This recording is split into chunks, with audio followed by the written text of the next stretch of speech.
Episode 58. I'm back. And a day late. A week and a day late. But, sometimes life gets in the way. So here we go. Today's episode is brought to you by biowave.com. What is BioWave, you may ask? Well, I'm glad that you did. What is it? Well, before I get into what it is, let's talk about pain. If you're like me, pain sucks. It's uncomfortable. I don't like it. So achieving or getting on a path to becoming pain-free, it's a good thing. So what is BioWave? It is a life-changing, non-opioid, effective way to block chronic or acute pain. 85% of people who use BioWave experience a significant reduction in pain from just one 30-minute treatment. It's proven effective over 15 years. It's used by more than 60 VAs, veteran administrations, or probably they're talking about hospitals, active military, and most NFL, NBA, and Major League Baseball teams. It's VA recognized, VA prescribed, FDA cleared, and it's made here in America. If you're listening to this and you are a veteran or active duty military or someone you know or love needs some safe, non-opioid, but effective technology to help managing their pain, go to biowave, biowave.com, and learn how you can get treatment at no cost. Also on biowave.com, amazing testimonials from veterans and active duty military. It's designed to block pain at the source and probably is going to be like nothing you've ever tried before. biowave.com, biowave.com. I talked about it on my last episode. There's a ton of information there. Go check it out. This episode is also brought to you by Onnit, a longtime supporter of the podcast. They are launching something new. It is called Onnit 6 Kettlebell. Now, there's a variety of fitness programs out there. I've spoken about some of them before, and I'm going to speak about some of them again in the future.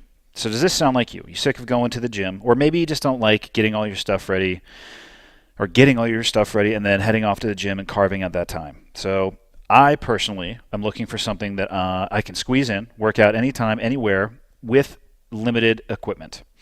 So what is the Onnit 6 Kettlebell program? Over the next 6 weeks, it is designed to essentially transform your body right in front of your eyes. It's going to help you lose fat. You're going to see muscle gain and develop. And hopefully it's going to help you move better, right? So in addition to strength and conditioning, some mobility. And you're going to be able to do that using minimal gear. And by that I mean 2 or 3 kettlebells. If you have a room dedicated to watching TV or videos and you have a phone, you have enough space to stretch. You have enough space to use your kettlebells, so you're fully equipped and ready to rock with the Onnit 6 program. You don't need a wall rack of dumbbells. You don't need bands or a suspension trainer. You don't need a pull-up bar. You can do this anywhere, and hopefully you have those kettlebells with you too. If you want to check it out, what you need to do is go to onnit.com/6, the spelling of the number 6, S-I-X, and do your best to follow the instructions. Like I said, the workouts are designed to help you lose weight, build muscle, move better, and feel better. In addition to the Onnit 6 program, which can actually be found if you go to the landing page for Cleared Hot, which is onnit.com/hot, you're actually going to see the Onnit 6 bodyweight and the very top. So you can check that out, or you can check out a variety of other supplementation ideas. Right now, I've been crushing myself and my wife have been crushing the Total Human. She is loving them in both the daytime and the nighttime. Specifically, she's been talking about how it's helping her sleep. One of my daily go-tos at the bottom of the page actually is the Onnit MCT oil. I got the vanilla flavor as well. Actually, they have the coconut one showing, but I got the vanilla one. I will mix this thing at nighttime, a little MCT oil and Alpha Brain Instant, which you can find under supplements. And I have crazy dreams. But I also put the MCT oil in my coffee in the morning. So those are daily. And then on days that I just want to focus on, or actually hopefully enhance my focus, I've been taking the Alpha Brain Instant, which is a powder, a single serving powder, but I also have great experience with the pills as well. So check it out, onnit.com/hot. Now, on to the episode. What do I have for you today? Today I have an episode with my father. And you can probably tell we're related with the guest name on the podcast description. I did an episode with him and my brother-in-law. It was a Q&A that I was going to do by myself, but they happened to be in town, and I thought, why not combine heads in multiple generations and get some answers? And he is back here in Montana. We were doing a week of bow hunting, and I tried to carve out some time to sit down and talk with him, specifically a little bit about kind of the lineage of our family, where we come from, how we landed where I grew up, and then talk about the military service on both sides of my family, my mom's side of the house and my dad's side of the house. So multiple generations. And then ended with talking about, being a parent to somebody who is serving in the military, because I'm hopefully going to be able to tie this into an episode. I know people reach out every time I talk about having my wife on. I'm still trying to get her on because she can speak from the perspective of being a spouse. My dad can speak from the perspective of being a parent, of having somebody in the military, and his own experiences in the military and in the Vietnam War. So without any other chit-chat from me, Cleared Hot, episode number 58. Enjoy. Okay, got the red smoke. Gun run, north or south, west of the smoke, west of the smoke. Okay, copy, west of the smoke. I'm looking at danger close now. Come on with it, baby, give it to me, I need it. Get cleared hot. Copy, cleared hot. Oh my God, it feels good out here in the sun. Oh, doesn't it? This morning, we were, the classic, you should try to walk and not sweat. We sweat a little bit. Yeah. I just need to hear the city boys huff and puff a little bit behind me. Well, you're used to the elevation, Oh, it's not that high. Yeah, and but where'd you guys go? Probably 1,000 foot. I think at the peak Jason actually asked me that question. I was looking at the topo map. I think somewhere between 900 and 1,000 above that one field that we were focusing on. The marsh. Yeah, the marsh type area. It was cool. Definitely. I mean, the fall colors have made it different. It is. It's spectacular. I mean, it's a palette of colors, which is really cool. Yeah, I was laying by the lake because I'm a fan of being efficient with my energy expenditure. Kyle had his cooking suite out. His what? It's just a chair. Oh yeah. Yeah. His chair.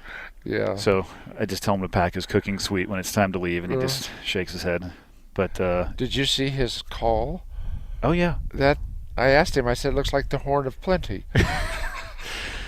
The best thing he could do with that call would be to try to put it back into the packaging and just put it back in his bag, because I can't call, so I know better than to call.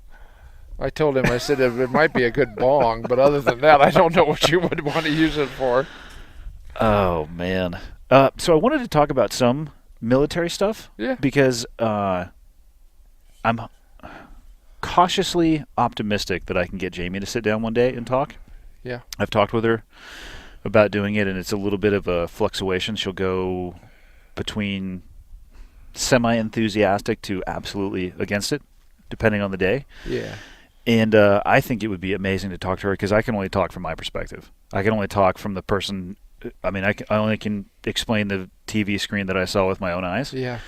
And I actually have been, since I have mentioned before trying to get her on, I've had quite a few spouses reach out, and I don't want to say begging, because that's not what it was, but pleading or really enthusiastically asking to get her on, because she could talk about it from a perspective that I think is lost. Well, I was just listening to the introduction to the one about military questions. Yeah. And if one thing you could do different was how you would handle with your family. And I think that was such an insightful comment, and it's such an accurate one that so many men don't take the time to even realize, especially at a professional level, that you were, and all of the things that that was your lifestyle. I mean, you operated at such a high level that if you didn't do that, you were putting yourself at risk. It's easy to say that. Looking back objectively, there are things that I could have done while still operating at that high level that would have reprioritized. But I will say the most common thing you'll hear from guys, the most common thing I have heard, I don't want to make a blanket statement, the most common thing I have heard from guys who are choosing to prioritize elsewhere is that reasoning or excuse, however you want to call it, because it's seductive to say that, because it's easy. Because who's going to really push? I could die. Who's going to push back against you? Because it is true, but there's also latitude in there, I think, for Well, it was such an intense time. I mean, once 9/11 happened, I mean, it was, balls to the wall. I mean, you yeah. just went flat out. I mean, there was time before when you were going to the Philippines, you're going to Thailand and places Yeah, it was like fun. that. Yeah, it was fun. But there was just, I mean, when that 9/11 happened, it changed the world in so many different ways. Yeah. Well, and specifically on the military side of the house. So I actually, because I get asked pretty often about not the military legacy of our family, but the military history, Sure. because it's from both sides of the house. But you could probably explain it Yeah, yeah. better than me. So let's start with mom's side of the house. How far back does it go, and in what branch? It was the only insight. Well, I take it back. Her dad, who I never met, was in the cavalry, and the way I Who's understand, dad? Beaver's dad, Okay. So that would be my great great great grandfather. Okay. and not sure whether it was in the National Guard or the Army Reserve, but he was in when they was still part of the cavalry, and the stories I've heard from Beaver, if I've got them correct, was he joined the military and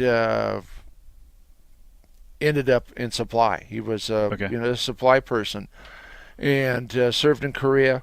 While they were in Korea, he was in Korea. The entire family moved to Taiwan, spent 2 years in Taiwan. Donna,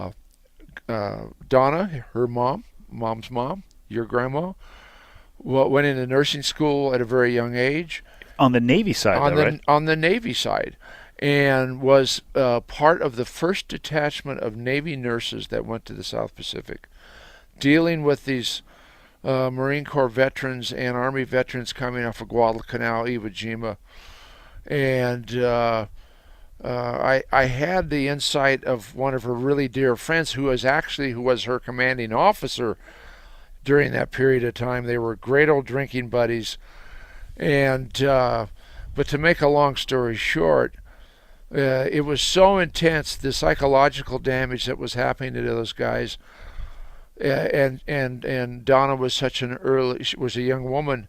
It fried her, and she got a military discharge. And she was enlisted at that time, right? She was an officer In the Navy. In the Navy Okay. nurse. And then the time frame, I'm not sure, but she went back in the military, this time the Army. Did she have to lie to get back in? I don't know. There's some real mysteries with all of this. Because there are some, there are some disqualifying factors, as you and I experienced on my first attempt to join the Navy. Yeah.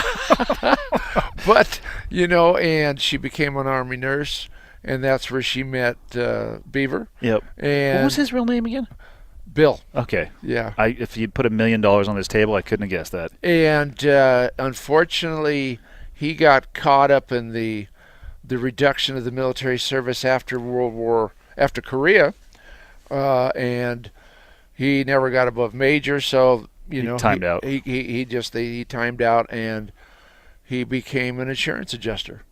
And you would go into his garage, and you could not open the door, but you would go down aisles, and everything from tape measures to pencils all had their own little serial code on it.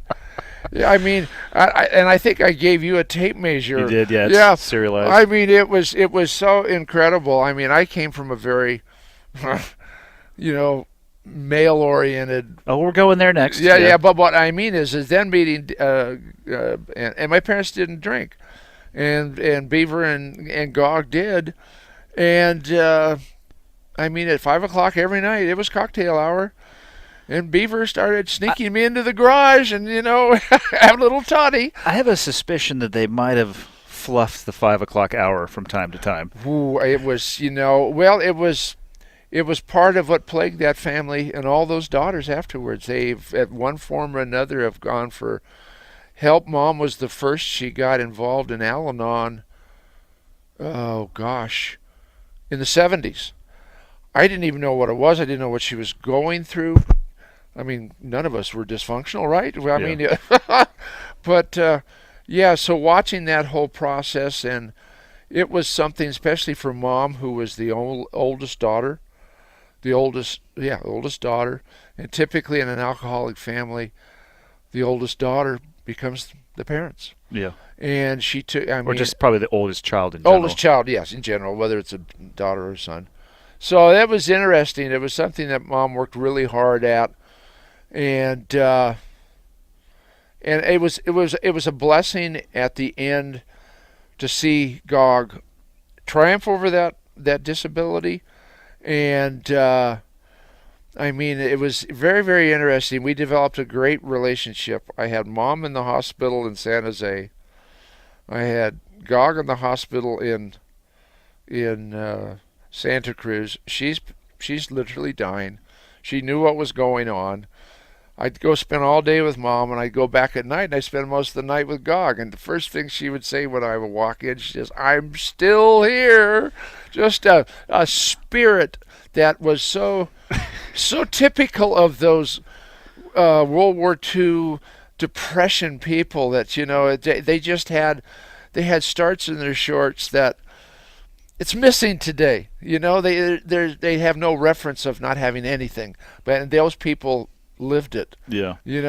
When Mom and her, when did Beaver and Gog separate from the military? Because was Mom born while they were both in, or where did they come along? They separated around 1991. Oh, excuse me, 1961, 62. Ended up, I believe he was stationed like in Sunnyvale or someplace like that, and they spent a year there.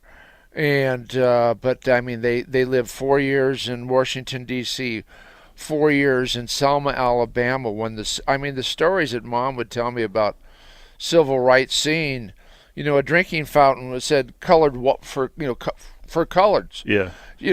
Where's the colored water? Not realizing it was for people of color.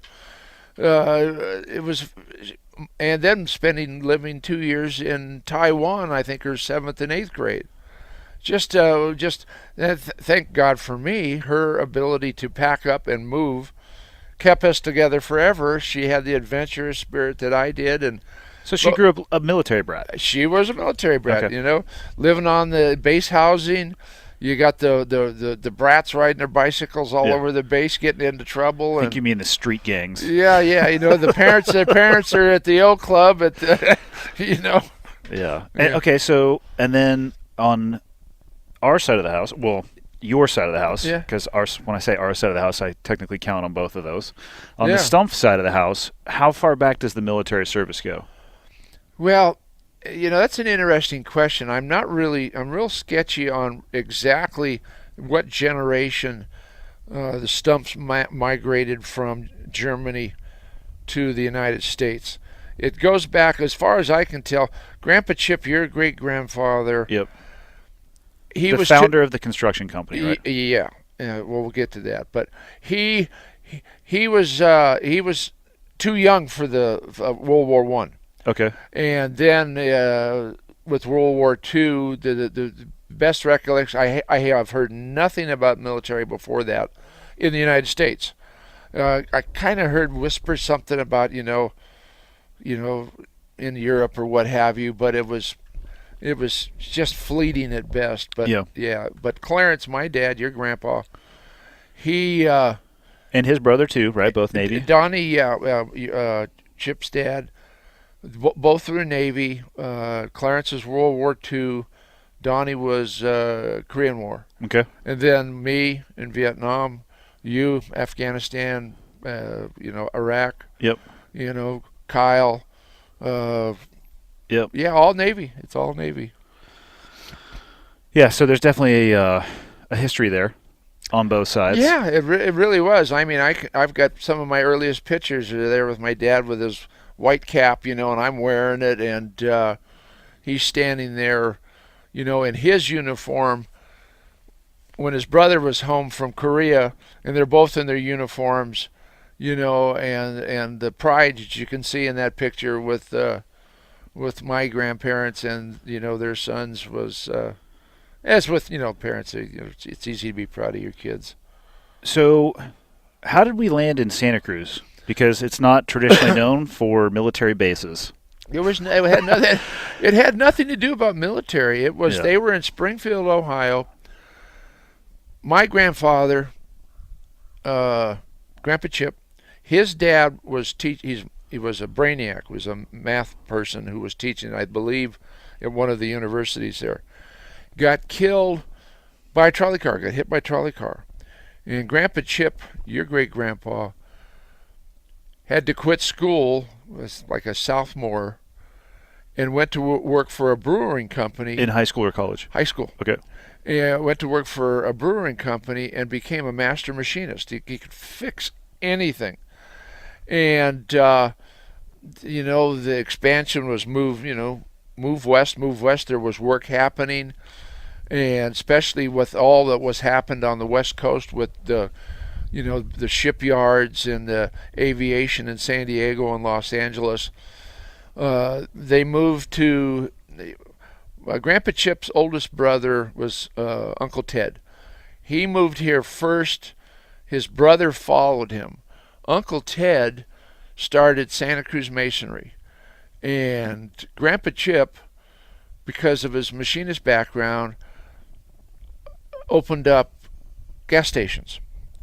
That's what he was doing, but he was a little too fond of the toddy, and so we got a little bit on our side of the house as well. Perfect. Yeah, and he was just an absolute failure as a business person. And my father quit school in the 7th grade, and went and literally ran the gas stations? The gas stations. They were going to Brantford Junior High School, right around the corner from where I live now. Yeah. And they then started building in Santa Cruz the cement plant up in Davenport, and they needed machinists to put all the equipment together. They shut down the gas stations, and Grandpa Chip went up there as a master machinist, and Clarence went with him as a helper. And then World War II broke out. Grandpa Chip then went to the Mare Island shipyards where they were building ship a day. And he, again, was an apprentice there. As soon as he turned 17, he enlisted in the Navy and was gone. Wow. And then came back to Santa Cruz when his time was over? Came back to Santa Cruz because the family was there. And that's an interesting. I had never thought of this. What Grandpa Chip had done after World War II. It's a real mystery. I had never really thought of that. Maybe he was still working as a machinist somewhere. I don't know. But Clarence came home, and he was working at night in a bakery shop, and during the day he was learning the masonry trade from his uncle, Grandpa's brother, and we were living in a 12-foot trailer. I mean, their money was tighter than you could even imagine. We had nothing, absolutely nothing. And I can still remember that trailer. I think it's like 2 years old. I can still picture it. But my dad was an artist with his hands, and what he could create, and he became so good at it, and he couldn't get his uncle to pay him anymore, even though he was out producing the other masons. So my Grandpa Chip, his father, with his math ability, went to Sacramento, took the general contracting test, passed it, and they opened up the construction business. Okay. Grandpa Chip basically did the accounting horribly. He was still down at the pub, Yeah. but he would take off the plans, do the the material lists and all of that stuff, because he was a genius. The man was incredible. In those days, we didn't have the computers or what have you. You had the tabletop adding machines, and I've seen him do this more than once. He could add the figures in his head faster than you could do them on. Yeah. And have it right. So he was truly gifted when it came to math. Yeah, he just was gifted with that and toddy. I was going to say he couldn't combine the two. He couldn't do math and cocktails. But he eventually, I guess got from the story I got is he had a little too much toddy one night and flushed his false teeth down the toilet, and that's the last time he drank.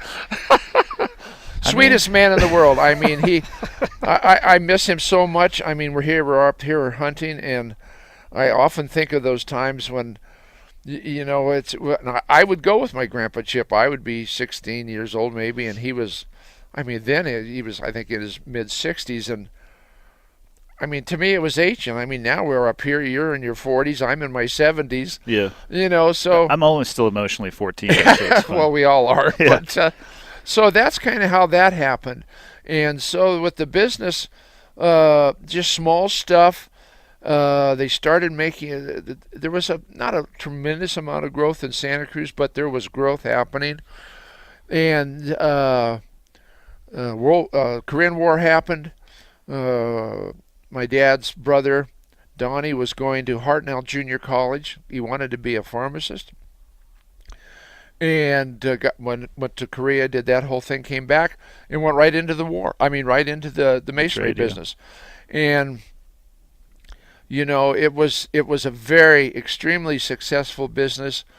When I was growing up and working in the business as a young man, we consumed more masonry products than every other masonry company in Santa Cruz in totality. Combined. Yeah, there was like 4 or 5, and we were hard-working fools. I mean, again, these were depression, people. Yeah. And I mean, you work 7 days a week, and it was the only time I ever saw my dad go away to do something was when we would go hunt.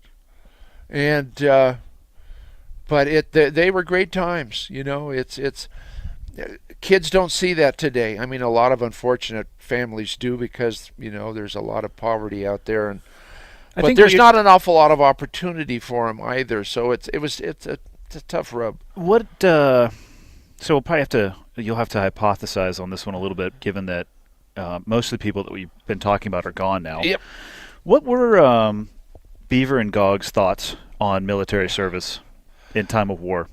What impact? The bar was open and everything was good. Yeah, but I mean, they were very patriotic. Everyone was very patriotic. This World War II was literally a world war.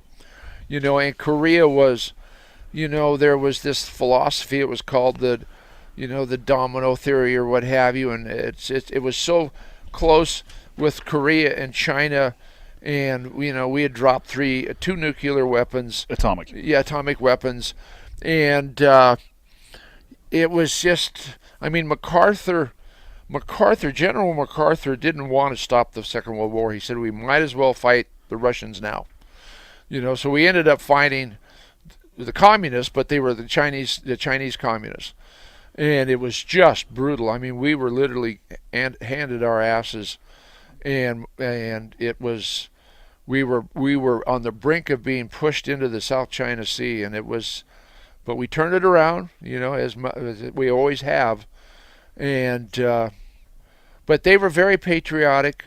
Do you think they would have wanted? I mean, obviously Casey did serve in a. What was her title, though? And it was a religious capacity. I'm trying to think. Okay, chaplain. She was a chaplain. She was Navy. They were very, very proud. I mean, it was.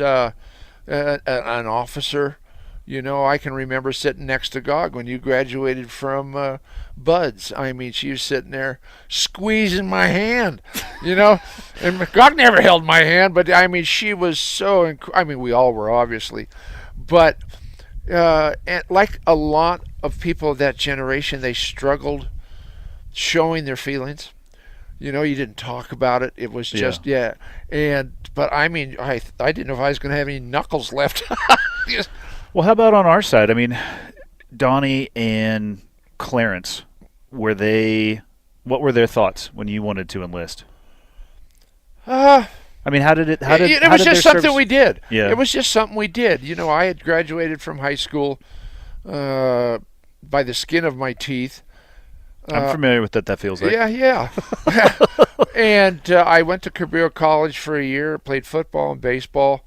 I mean, I really didn't attend classes because as soon as I went up to the Naval Reserve Center, joined the Navy, got my early entry, And as soon as baseball season was over, school year wasn't over, but I was gone. Yeah. And in those days you went to 90 days of naval boot camp, which was a joke. I mean, good God. It's a thing. Yeah, it is.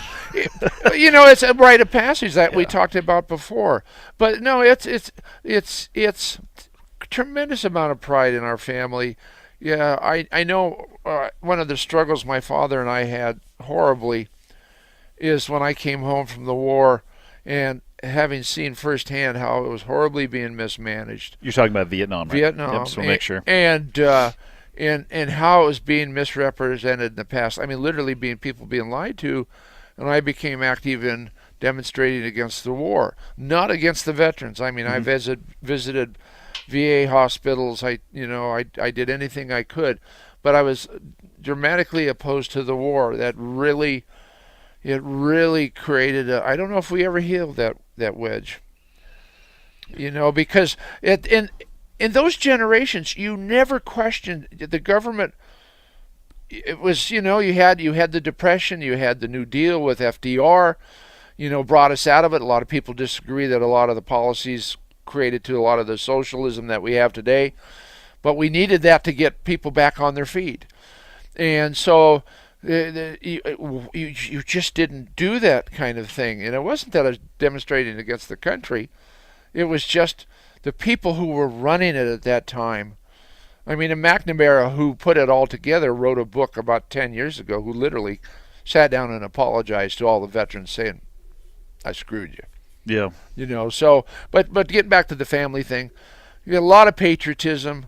I remember coming home my first time with my uniform on, and it was proud. Look at me. And I'm still proud of it. I still see people, guys and gals in the airports and what have you, and I make sure I say hi to them and thank them for their service. It's it doesn't go away. How would you describe your service in Vietnam? Oh, it was the best of times and the worst of times. We were just kids. I was 19, and we were, in one of the first divisions that were sent over working the rivers, and we really hadn't figured everything out yet. I mean, we didn't even have helicopter support that was our own. The Sea Wolves, they came later while I was there, so we had support. I don't even know what that is. I'm going to have to look that up. Sea Wolves was a helicopter battalion. No, what type of helicopter? It was a squadron? Hueys. Yeah, it was just Hueys. Okay. So that was their squadron name. Yeah. I thought you were talking about a type of helicopter. No. That was their squadron name.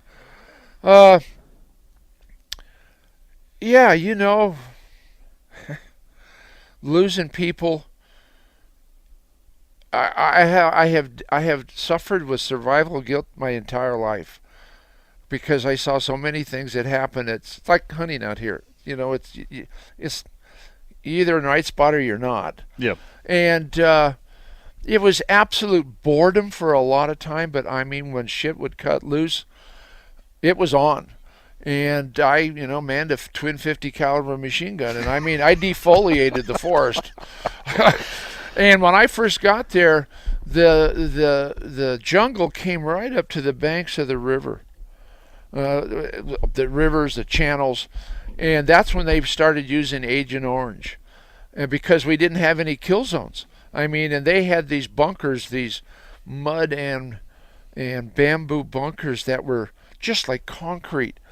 And you could hear them sliding a friggin' shell down the tube, and that we were on. They had us, and but it was amazing seeing. I forget what type of plane it was, but they had these sprayers that went out, and it would just spray these fields, and like a week later, there was nothing there, and it's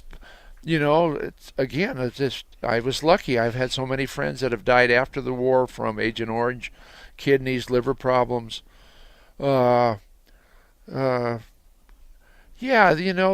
the camaraderie that you develop, the closeness with your people. But ours was so different because we were there for 13 months. If you were lucky to get that far.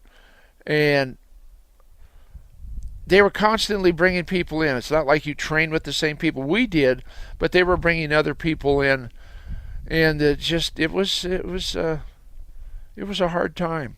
The country was starting to get, things were happening. My family was great. The families, Santa Cruz was a wonderful community to be from. You could come home and heal, because it was a small town, Yeah. and everybody knew everybody. I mean, that's where I learned to drink whiskey, because we didn't have any refrigeration. You could buy a can of beer for 10 cents, but it was warm. So we started stealing booze from the officers' mess. and because you're sitting around, in the ready room just debriefing, and man, you got so much adrenaline going through you. You're hopping. And so I come home, I'm sitting at the airport in Los Angeles catching a flight home, and I'm 20 years old. I got my ribbons on and a dirty old white uniform, and go into the bar, and the guy says, "I can't serve you. You're not 20 years old." 21. So, yeah, I'm not 21 years old. That's a whole nother story what happened after that. But it's, it was the best of times and the worst of times. I saw so many wonderful and passionate things. I haven't shared this with many people. The worst thing I ever saw or was part of, our commanding officer wanted to go to the Naval Hospital at the foot of Marble Mountain, Marine Corps Naval Hospital. I'm sitting out in the Jeep, and all of a sudden these helicopters, medevac helicopters, are coming in one after another. And they were asking for people for help. So, I jumped in there, and we were taking these litters out, and they're doing the triage. And I mean, guys screaming for their moms, and, just an absolute, just this, I'll never forget the smell of blood. Yeah. That was so prolific, and I don't know how long it lasted, but eventually some Marine Corps unit just got pulverized, and which was not uncommon at that time, especially up in the Highlands and what have you, up by the DMZ. And just, that is trauma. I mean, you asked me one time, we were walking when you were down in San Diego in early in the morning, we both heard a helicopter. And you asked me if that ever went away. Yeah. And I said, no, it doesn't. It's there. But the friendships, the relationships, I've had people that have gone back to Vietnam, and I have no desire to. I just, It works for some people, and for other people, Yeah. it's not the right fit, I think. But it's just the sacrifices that people would make for each other. Just that noise of having somebody next to you and hearing him get hit by a friggin' round, that thud, and just different stuff. You know what I'm talking about. It's just, you don't forget that. So how did you find your transition to be getting out of the military? I'm still doing it. Yeah, I would agree. It's probably. I was very lucky, and that's a very good. It's a very good. Very good topic. Most of the Vietnam veterans came home and married a woman that didn't know who they were, so only had what they unfortunately had to deal with after that war and the trauma that came with it.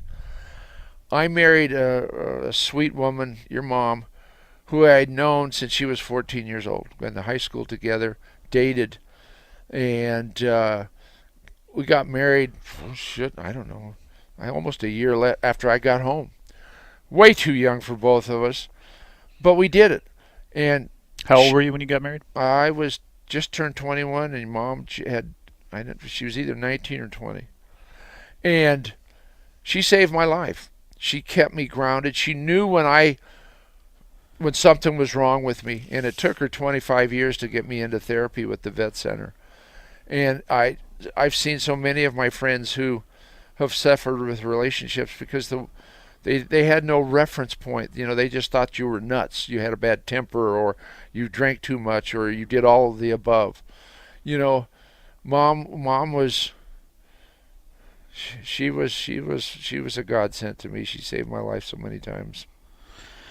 So I get asked this one uh, all the time about my military service. Like, how did I know what I wanted to do when I was so young? Because it's atypical or abnormal, apparently, for people to, I don't know, be drawn to something to the level that I was. Yeah.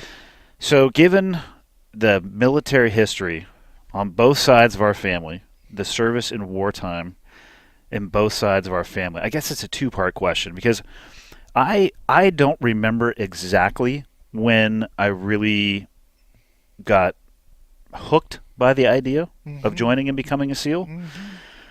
But what were your and Mom's thoughts when I decided that that's what I wanted to do? And do you remember exactly when it was that I started talking about it? You were about 11 or 12 years old. You are a very intense person. And I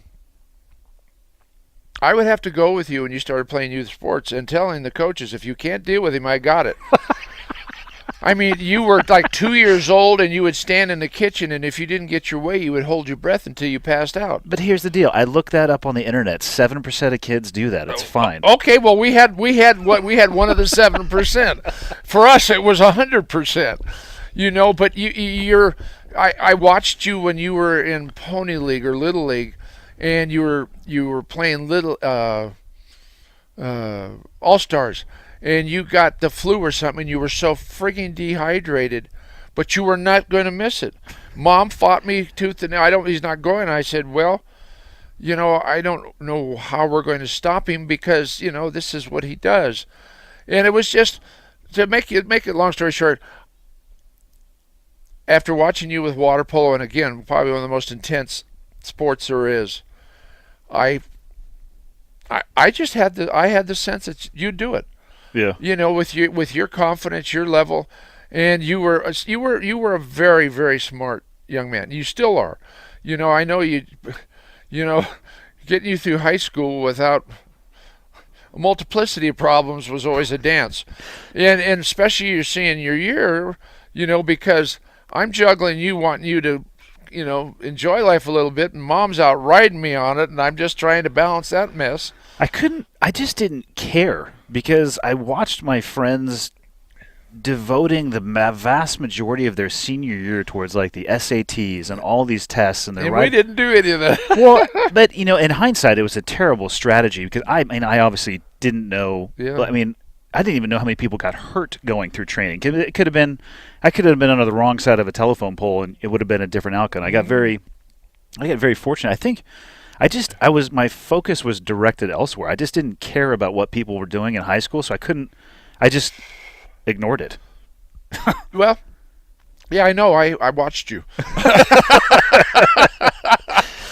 The school would call and say, "Is Andy still around?" Why? Well, we haven't seen him in 4 days. And I go, "Oh, lovely."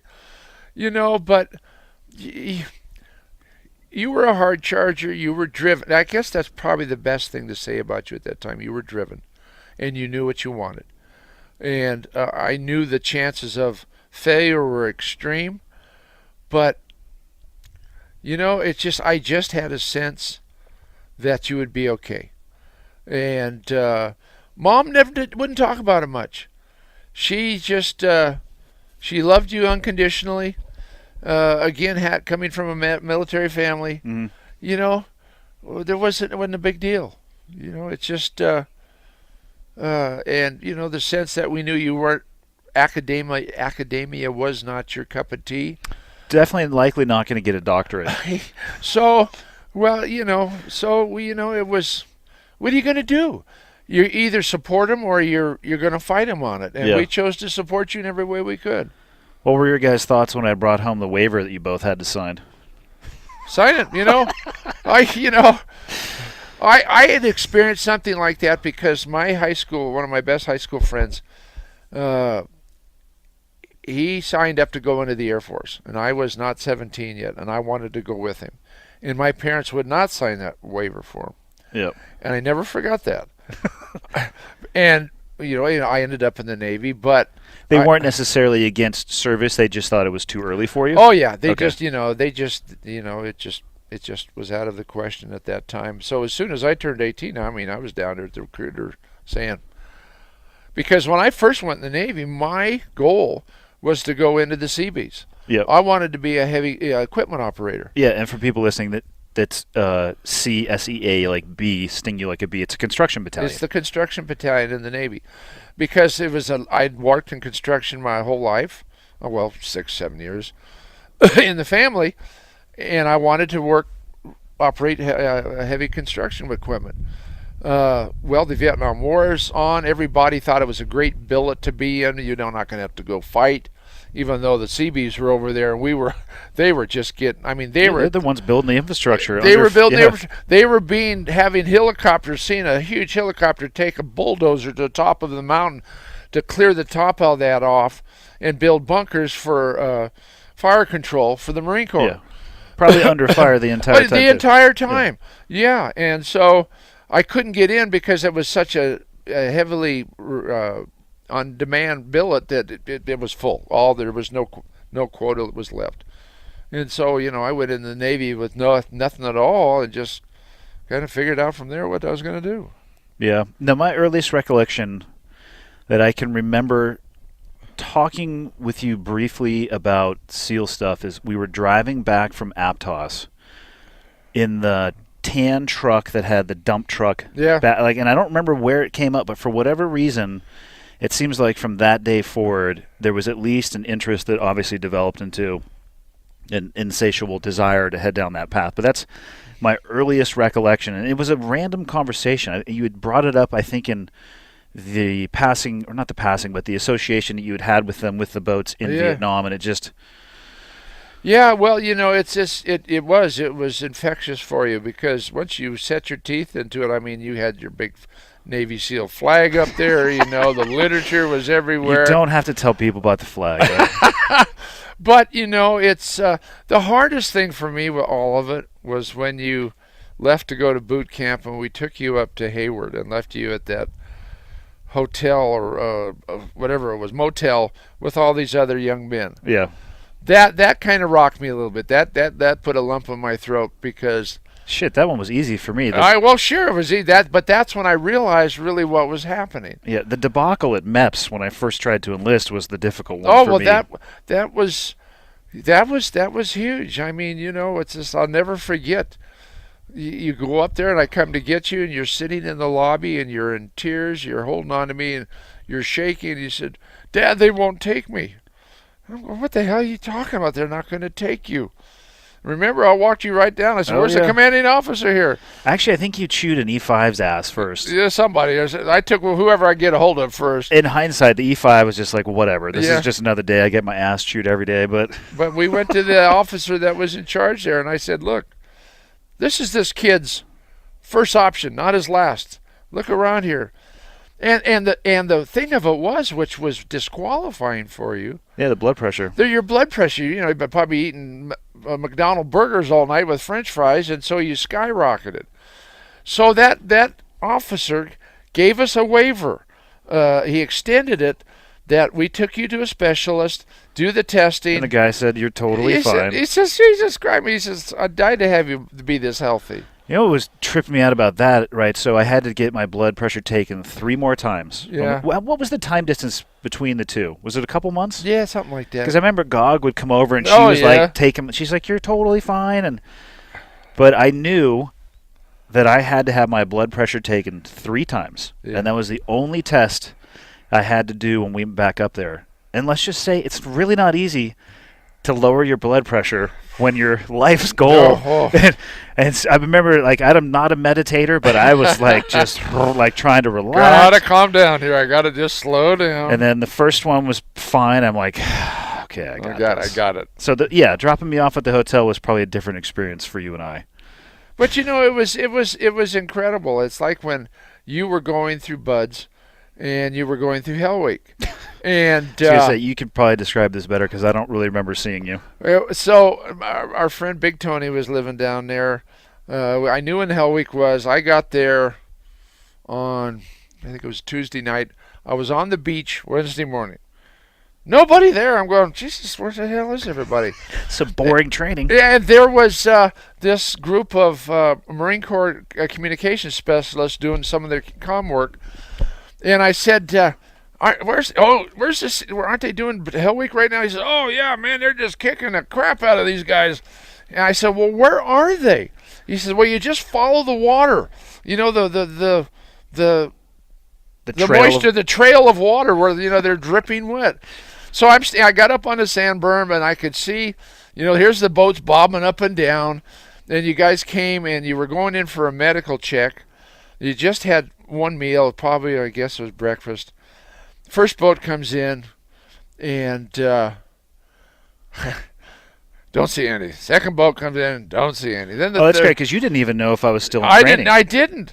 And so the third, it was the third or fourth boat that comes in and I saw you. And I went, oh my God! You just looked horrible, and I left. I went to the bar over at the golf course in Coronado. I said, "Give me a double," and so I came back in the afternoon, and there was a McDonald's right there just before you went onto the beach. Yeah. I had a rugby shirt or something on. I'm sitting there having a Coke and a hamburger, and the guy says, oh yeah, is your son here going through buds? I said, yeah. And he says, has he seen you yet? And I said, I don't think so. He says, make sure that he sees you. And I said, okay. And so you and I always had this thing, we'd give each other the thumbs up. That was kind of where it was at. Yeah. And I get there, and there you guys are down on the tide's out, so you got a lot of beach, a lot of inch and a half worth of water. And here's the boats. They're coming back. Here are these poor bastards, and they're just dying. And you were on, and I knew what boat you were in, and you were on my side, so I could see you. And I don't know if you even remember this, but I got my binoculars. And I seen you have that shit-eating grin you still have, and you gave me the thumbs up, and I almost frigging died. I came back the next day. Oh, I was there every day. And I got to know the instructors. I remember seeing you, I think, the next day. So they had you down in a berm where it was warm, like trying to play soccer, and probably the most boring soccer game. Oh, it was just trying to get you warm. I mean, you're in hypothermia in every state of, being chapped and, everything, sandburns and free. Well, anyway, then one of the instructors says, is this one of your boy? Is your boy down here? I said, yeah. And he said, would you like to talk to him? And I said, yeah. So you come up to me and you look at me and I ask how you're doing, and you look me right in the face and say, how the fuck do you think I'm doing? But what an amazing thing though was Friday when they secured us. The instructors saw me and allowed me to come down on the beach and be part of that. I mean, I don't know, the guy's a full captain, dress white uniform, white shoes. Oh, they take it very serious. And they walk out in the water. I've had a lot of proud moments in my life, and I still do. I still have them, but I had a knot in my throat that was like the size of a pillow, and they locked you down that night. Yeah. And so I picked you up and I took you to Tony's. And not only did they lock us down, they had people watching you sleep. Yeah. Yeah. And so I'll never forget the first time we took you out to dinner afterwards. I think you ordered half of the menu. And I mean, you ate all of it too. It was such wonderful memories. It's just, being able to experience that with someone that you love so much, and as a man knowing what they're going through. I mean, unless you've been through it, you don't know, but you still know this is nasty shit. Yeah. And it's watching them doing rock landings and portages and I mean, this is serious stuff. Watching them take the boats out and going out to the waves and the things coming back over and collapsing, seeing guys It's what I use in my rugby. It's just, you know, guys that either got a fractured leg or what have you, and his teammates are carrying him with an oar to get him through it. Yeah. Stuff like that it's hard for ordinary people, not ordinary, but I It's guess hard for ordinary. people that don't have those experiences to understand them. It probably sounds, I don't know what it sounds like, but I knew you'd be all right. You know, did I worry? Of course I worried, but you know, I knew one. You had focused so much on it, and yeah, it was quite an experience as a parent. Yeah. It's quite an experience as the person Oh, going through. how the fuck do you think I'm doing? I do not remember saying that, but I don't doubt that I did. How was it for? So, like I said at the beginning, I'm hopeful to have one day Jamie come on and talk about it from a spouse's perspective. Yeah. How was it as a parent having somebody serving post 9/11 and deploying? I mean, because I mean, I don't know the exact number of people in the military, but a small percentage of people in the military actually have occupations that will take them to those areas. All service is incredibly honorable, but it is different. So Well, I struggled with it. A lot of nasty nightmares came back. A lot of stuff that I'd flash on. Just any phone call after 9 or 10 o'clock at night petrified us. yeah, And I know, well, again, our common friend Big Tony was with us when Jamie called me like 3:30 in the morning. She was screaming, you know, he's hurt, he's hurt. I didn't know whether it was one of my grandsons or whether it was you. yeah. You know, and I didn't realize she had called you that yeah, early. and you know, and I went outside and beat a hole in our fence in the backyard with my fists. Beat a hole right through it. I was outraged. I was scared. I was all of those things. The thing that gave me the greatest pause, though, is I knew you were with the most highly trained, best group of people that you could be with. I knew the level of your professionalism. I had been around you when you had been training and saw that when you went on your first deployment. I talked to your commanding officer. So I had an insight that you were still doing what you needed to do. So that gave me a sense of relief. But when you would be overseas, I know I was down in San Diego one time when you were deploying out. Mm-hmm. And I asked you, do you want me to go with you? And I knew you couldn't, because there's just too much emotion going on there. It wasn't. Yeah, the goodbyes were. I mean, it was. It was miserable. That last deployment in 2010, I think I made it maybe a mile down the road, and I had I couldn't even drive my car through the tears. That's the one, because we had Mom in the hospital. Yeah. You had been delayed for about 12 days because of a. She wasn't in the hospital yet. Okay. She was home that morning. Okay. Because I remember I kissed Julia in her crib. Yeah. Because she was still in a crib. Yeah. And of course my thoughts, like, okay, I mean, will this amazing daughter remember me if something happens? And then I was trying to get out of the house early before the boys got up. But I remember they both came downstairs. Yeah. Jamie was holding it together. But Mom was at the door. Yeah. Yeah. No, I didn't want you guys to come out of the house. I wanted to be able to.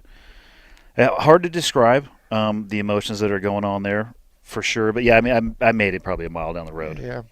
Well, those are tough times. You know, it's awful hard, especially for me, for my generation, where my peers, my parents and my uncles, they didn't talk about emotions like that.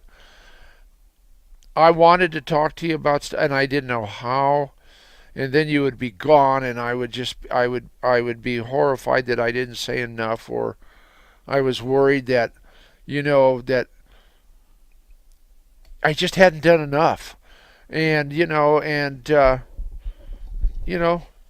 once again, Mom would calm me down, but that last deployment was, I can't even begin to imagine what it was like knowing that you're leaving. And there's, would Mom be there when you got home? And, Yeah. and even if she was going to be home, what stage of disrepair would she be in? I wish I had been in a different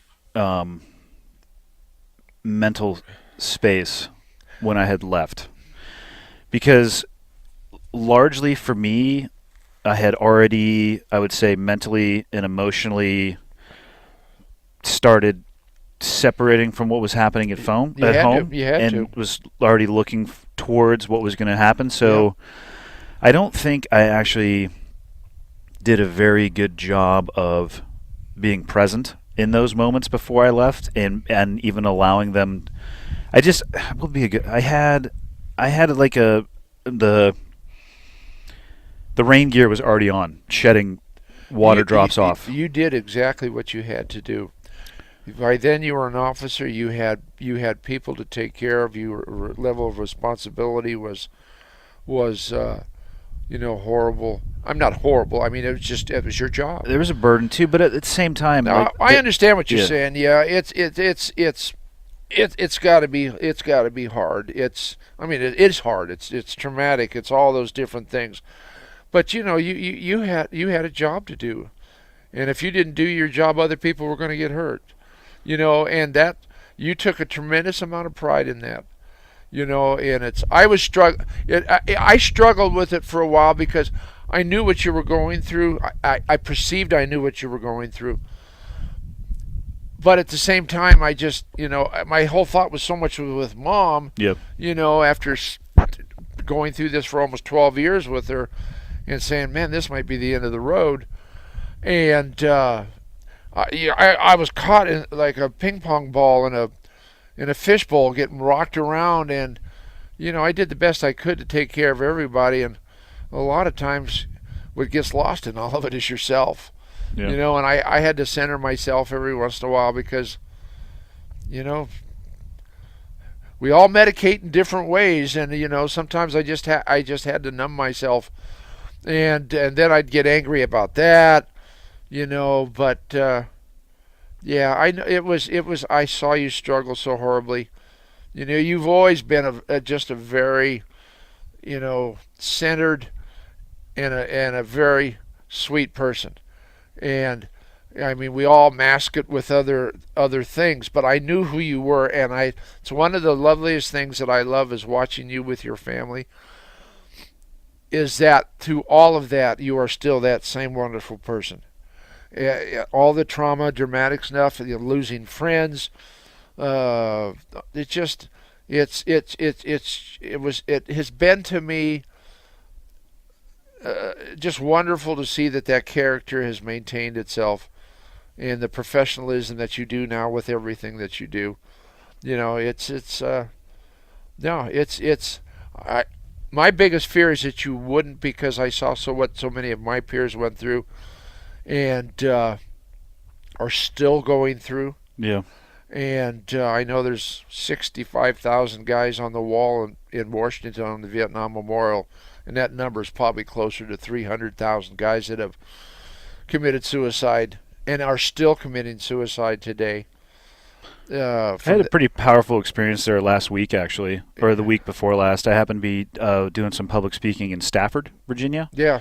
Which I think is 30, I don't know, 30, well, however many miles it is, it takes you an inordinate amount of time to drive it, Yeah. given the traffic on the Beltway. But I always like going to the National Mall anytime that I'm close. I like being there and just seeing it. And I walked over to the Vietnam Memorial, and they were doing, I believe it was called an Angel Flight or an Honor Flight, but they had Korean War veterans. Right, yeah. Buses of them. Oh, wow. I don't think any of them were walking on their own. I'm sure I didn't stay for hours. Probably not. Yeah. But they were paired up with somebody, and they were walkers, wheelchairs. Yeah. They were being wheelchaired by the Vietnam War Memorial, yeah. and then over towards the Korean War Memorial, and just to see the power that monument has with the names. It took me. Oh, gosh, how long did it take me to get there? 30 years? Yeah. I had a baseball cap that I had while I was there, and when I got on the plane to go home, I wrote inside on the bill, I will never forget. I took that hat and a bunch of letters that I had saved and left them there. Yeah. Yeah. Yeah, there were still there was things that were left there even Yeah. a week and a half ago, 2 weeks ago when I was there. Because the panels are by time periods. It's not alphabetical or Yeah. anything. So you can go to the directory and then you see these names that just jump out at you. Yeah. You know, and you touch the stone and it's cold and it's so riveting. It's just because for so many of us, we never got to say goodbye. We never did. And it's just you came home. I mean, in less than 24 hours, I was getting shot at. The base I was at had just been mortared. And in 24 hours, I'm in the international airport in Los Angeles. Oh, I know the feeling. And yeah, I know what I'm saying. And they won't serve me a damn drink. You know? The thing about that I started to tear that place apart. They called security on me. Here the rent-a-cops show up. Again, my luck. This old guy comes over. I got my ribbons on and stuff. He says, "You got your orders, sailor?" He says, "What?" I told him what's going on. He says, "Go sit over there, and I don't want to hear a word out of you." He came back to me about a half an hour later. And he says, "Here's the deal. You can drink all night. You're going to sit in that corner over there by yourself, and you're not supposed to leave here." Oh, I woke up on the pool table in the morning. Yeah. Yeah. Got on on a plane and went home. But here's another guy that just, could have busted my butt, turned me into shore patrol or anything, but he read my orders and he says, go sit over there. Yeah. No, it's crazy for me watching the connection between the Korean War veterans. Yeah, and I've never seen that. And the Vietnam War, because obviously they're separated by a substantial period of time. Yeah. I guess it's possible that somebody could have served in Korea and Vietnam. There was. Although I'm going to say it's probably unlikely that any of those people there. Woody lived across the street from. He was an E9 master, biggest sergeant there is in the Marine Corps. Yeah. But it was just crazy, and it was the wall is so interesting.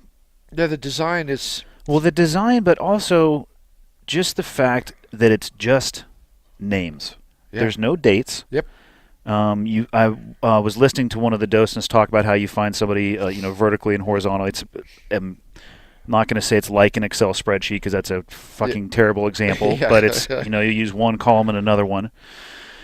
But on the way up there, for whatever reason, I couldn't get my phone to connect with the radio in the car. So I was listening to the radio, which I never do. And it was an hour plus of I was kind of flipping back and forth between the news. And it was just babble, babble, babble, babble, babble. And it was, so leading up there to getting to the wall, I was listening to people like, this is who I am, and this is what I care about, and this is what you think, and then let's fry this person. And no judgment on either side of the argument. That's just what I happened to be listening to on the way up there. And then I stood in front of one of the panels in the wall, and I'm 6 feet tall, and that thing was well over my head. And I realized that the only information on that thing is first and last name. Shit. No description of what their beliefs were, their religion, ethnicity. Everything that was being yelled about on the radio is absent at that memorial. Yes. For a reason. And it doesn't talk about the loved ones that they left behind and the opportunities that people take for granted that I just stood there and it rocked me, and it just realized how lucky I was and same for you. I mean, like, a lot of this stuff is, you can be really good at your job and you can have a bad day, right? You go to Vegas and you roll dice long enough, you're going to roll a 7. Yep. You give yourself a long enough timeline, the outcome, I think, is preordained. But to just sit there and realize how lucky I was, and to see the difference between a wall of names that are just that, and I consider those people to be the stitches that hold this country together. They are the fabric of everything. And then the national narrative of just, man, look at me. It's just like, well, like, God, we're lost. Well, that's a very accurate way to put it. I experienced something that was incredible as well. As went to the World's Rugby Cup in 2007 in France, and Mom and I and Big Tony, again Big Tony, we went to Normandy. Oof. I got to get there one of these days. And I walked up. They have a wonderful museum. You're downstairs, and then you come up, and there's this pool of water that just goes out as far as you can see. You step up there, and you see that cemetery, and you walk about around, and the thing that impressed me so much, and especially in the narrative we're having today of the differences of who we are, and races and cultures coming in and whatever, but the amount of veterans there that had died that were Jewish, Muslim, fill in the blank. I mean, it's everything. Yeah, and it was overwhelming to me to see how it just floored me. I just stood there and it was in absolute tears, and it just rocked me. And just seeing that with, as you said, the fabric, and it's a multi-colored fabric. It's not just American white. It's brown, it's blue, it's green, it's all these different Turkish people and what have you. That it's like Debbie, my wife now. Her dad was on the first fucking landing craft with the Canadians on the far beach. They didn't get as bad as the rest, but he was there then, worked in the underground as a French interpreter. I mean, it's just the stories that are out there that need to be shared but aren't, Yeah. And for a lot of people, you don't want to talk about it. I can remember not long after I got home from the war, got married, and Mom graciously said, "Why don't you go back to college? You want to coach and teach." And I would be on college campuses, first Cabrillo and then San Diego State. And I could just tell, we call it the stare. I don't know if your generation calls it the same thing. 1,000-yard stare? Yeah. Yeah. I knew who the veterans were, and so we started teaming up a little bit, and we talked intimately with each other about, one, how you doing, but do we get involved in this movement that's going on, or how do we not, Well, the reception that your generation received, I think, is vastly different Yeah. than the reception that my generation of veterans has and is currently still receiving. The thing was, I went all the way through college, and I got a teaching job in Australia. Once again, Mom and I are packing up and heading out. And about a week before is when they released the prisoner of war. And they're showing them landing in the Philippines or someplace, and they're talking when they were captured and what have you. And I mean, I'd been away from that war. This was like 1971, 72. Talking about the people from the Hanoi Hilton? Yeah. Okay. And they're just letting these people out. I was so embarrassed. I mean, I got over it, but I realized, hey, it's just that's what happens. But God, I felt so bad that these guys, I mean, they, like John McCain. I disagreed a lot with what John McCain, but that man was my hero. He had a trait that we have lost: the ability to compromise and listen and talk. John Kerry, who was a swift boat captain. They were on two opposite ends of this cycle, but they got together and created the framework that got the relations between our country and Vietnam again, and got many of the stuff. I mean, I just seeing people like that released after years, can't walk, weigh 110 pounds. Yeah. Yeah. It doesn't go away. But, it gives us a reference, respect it. It's people still ask me, how you doing? I said, well, nobody's shooting at me, so I'm pretty good. Yeah. And, and I say that, and I sometimes can't believe I still say that. Yeah. But it's just, What advice would you give to parents who have kids I don't know, anywhere from how old I was when I was first talking about it, who have show interest, who potentially want to join the military or have kids who are serving now. Looking back, I mean, you were on the outside of me serving for 17 years. Yeah. Any advice to parents just starting that journey, or maybe they're midway through or struggling with it? Well, listen to your children. I'll give you just a little slice of something that goes on with me right now. I coach collegiate rugby with women, and I've steered a couple of them towards ROTC. Mm-hmm. They got their education paid for. They're just excited. It's not for everyone, but I always tell young people, why not consider the military? I think it's a great way. We talk about a rite of passage again. Mm-hmm. Do your work, raise your kids right like you're doing, like Casey's doing. They'll be okay. Are they going to go in harm's way? Well, put a little sand in your shorts. It's okay. I think one of the biggest things that we can do with our children is get them out of their comfort zone. Get them in situations where, they'll know you're there. I mean, you always make sure your kids know that you're there for them. It's like the time you came home from baseball, and I told you, don't let that SOB yell, and we went right back there and took care of business. Oh, I remember that day too. But I mean, those kind of things. The military is a wonderful place. The education you can get, the growing up you can do, learning to work as a team. Today getting your college paid for. I mean, there's a lot of benefits. An opportunity, especially if you're going to college already. You can go in as an officer. A couple of my gals want to go into medicine. Mm-hmm.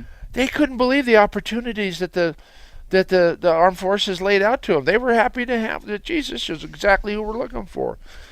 Just be honest with your kids. Make sure that they know that you support them and love them. You do that, everything's going to be okay. It's a crapshoot anyway. I mean, it's just you just always make sure your kids know you love them and that you're there for them. It's just the military isn't for everyone either. It's some people that's not where they should be. I think that there should be mandatory military or national service for at least 3 years. Get them away from home, get them growing up, teach them job skills, teach them how to work with other people, teach them what the rest of the world looks like. Yeah. I think that's something that we're so sourly missing that we need. It's just, there's so many things that are going on that we don't have answers to, but that to me is not one that I think the answer is there.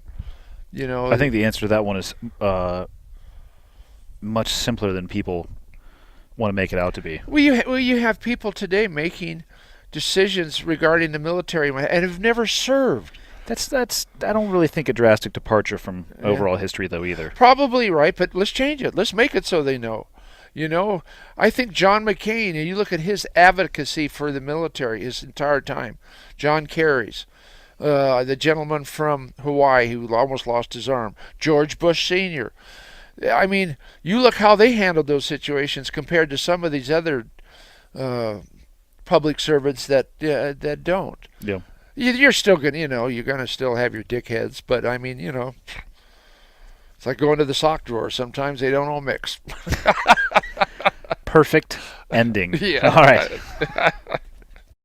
That's it for this week. Thank you again to BioWave for supporting the Cleared Hot podcast. Like I said in the beginning, if you're interested in looking at an opioid-free method of getting pain-free, check out biowave.com. VA recognized, VA prescribed, FDA cleared, and made in America.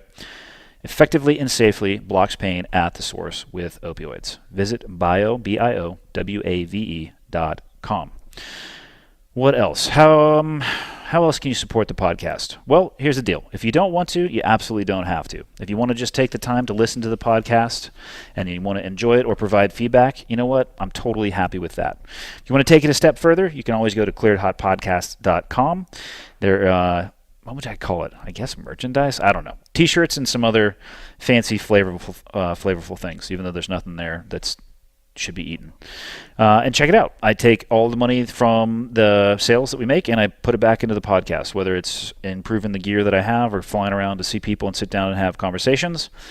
If you choose to go that route, awesome. If not, you just want to listen, also equally as awesome.